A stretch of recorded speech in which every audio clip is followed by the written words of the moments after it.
Welcome to the Ocular Point of Care Ultrasound tutorial. By the end of this tutorial, you should be able to list the indications and appreciate the scope of Ocular Point of Care Ultrasound or POCUS, recognize the basic ocular POCUS views, interpret ocular POCUS images concerning for ocular pathologies, as well as understand the ImageSim course design and a case experience. To start with the why, ocular POCUS is a useful diagnostic adjunct to our history and exam at the bedside, especially in patients where proper fundoscopic exam is difficult to perform. Ocular POCUS allows you to visualize optic nerve and ocular structures.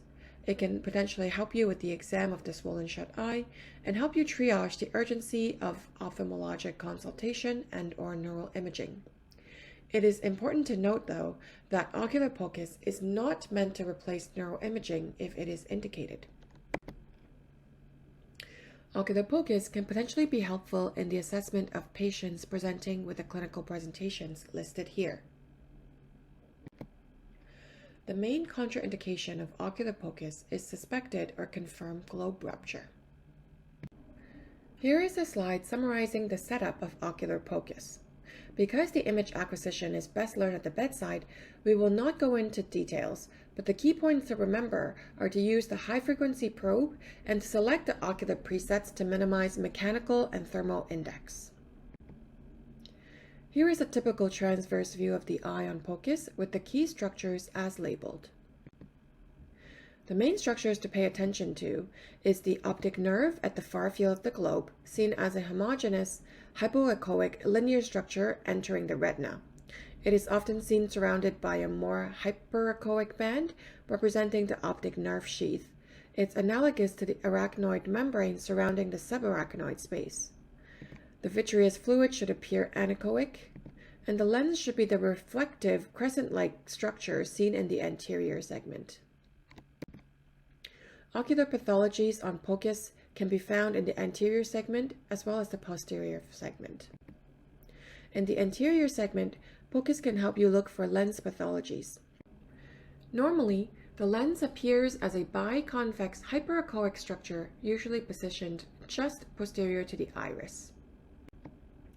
Lens dislocation is suspected when the lens is displaced from its normal position.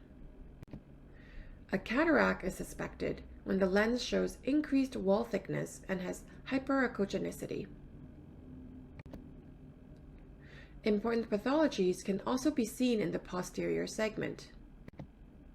When it comes to suspected increased intracranial pressure, there are two relevant POCUS concepts. One is optic disc elevation, and another is optic nerve sheath diameter.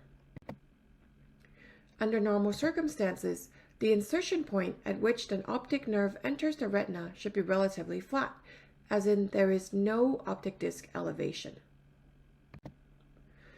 When there is increased intracranial pressure, the point of the optic nerve insertion will appear elevated, resembling a bump.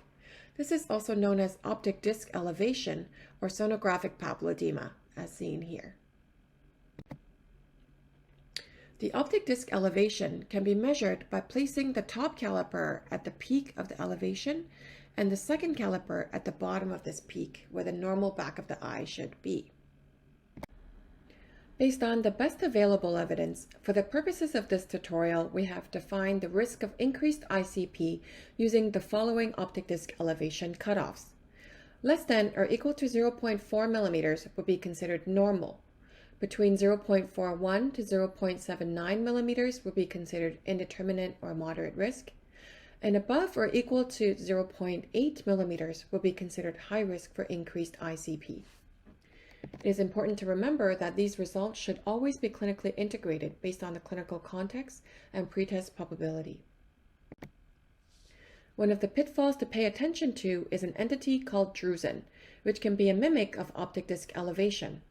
It occurs when benign calcium deposits within the posterior retina appear as a hyperechoic core with posterior shadowing and can cause pseudopapilloedema. Drusen itself is a benign finding and doesn't necessarily require ophthalmologic assessment, but the caveat here is that patients with drusen could also have concurrent increased ICP, and hence clinical correlation is required. Another mimic of optic disc elevation is when the optic disc has a tilted angle at the point of insertion into the retina. This is a normal variant, but could give a falsely elevated appearance. The other important concept in ocular focus for increased ICP is optic nerve sheath diameter. This measurement is thought to be related to increased ICP because the nerve sheath communicates with the subarachnoid space and thus, in theory, can be distended when there is increased ICP. The measurement that is often described in the literature is seen here, which is to measure 3 millimeters posterior to the back of the retina, and then at this depth, measure the width of the optic nerve from outer sheath to outer sheath.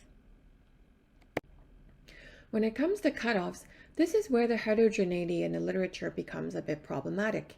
In adults, the most often quoted ONSD cutoff for increased ICP is 5 millimeters, but the evidence is evolving. And in pediatrics, there is even wider variation in the optimal thresholds reported. There are many limitations to ONSD measurements, including the lack of consensus on cutoff values, different approaches to acquiring these images, challenges in acquiring images of sufficient quality to measure the ONSD, and furthermore, the margins of the optic nerve sheath can often be difficult to decipher due to technical issues, including tortuous nerve, poor anatomical differentiation, shadowing artifact from the lamina cribosa, as well as lateral gaze. As a result, in this course, we will refrain from recommending the routine use of ONSD measurements at the bedside, especially in pediatric patients, and instead we will focus on using ODE, or sonographic papillary edema, to classify the risk of increased ICP.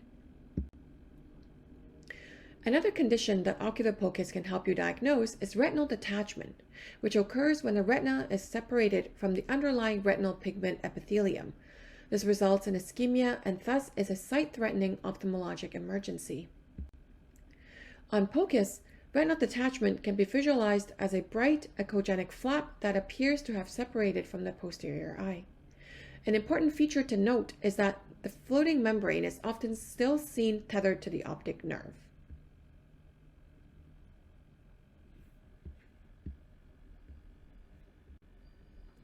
In contrast, posterior vitreous detachment occurs when the posterior vitreous capsule detaches from the retina. It is usually an age-related phenomenon and is less of an emergency compared to retinal detachment, but can sometimes be hard to distinguish.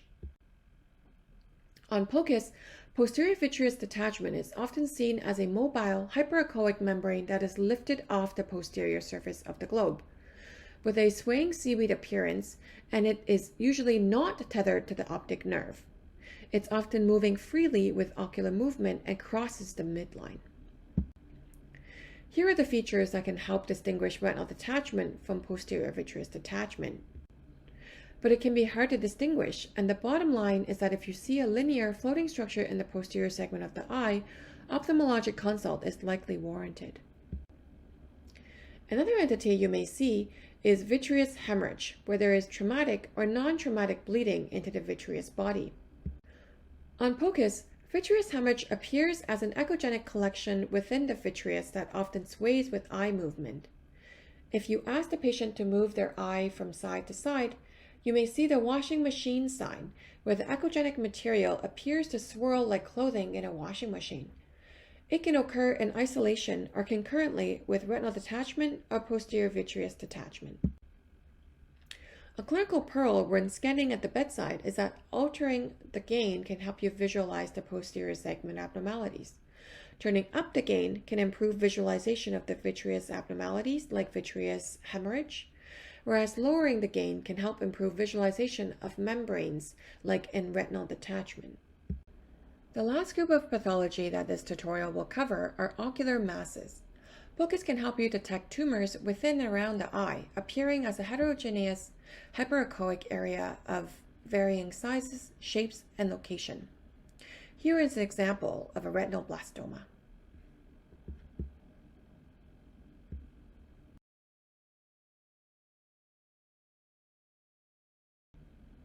And here is an example of a retroorbital rhabdomyosarcoma.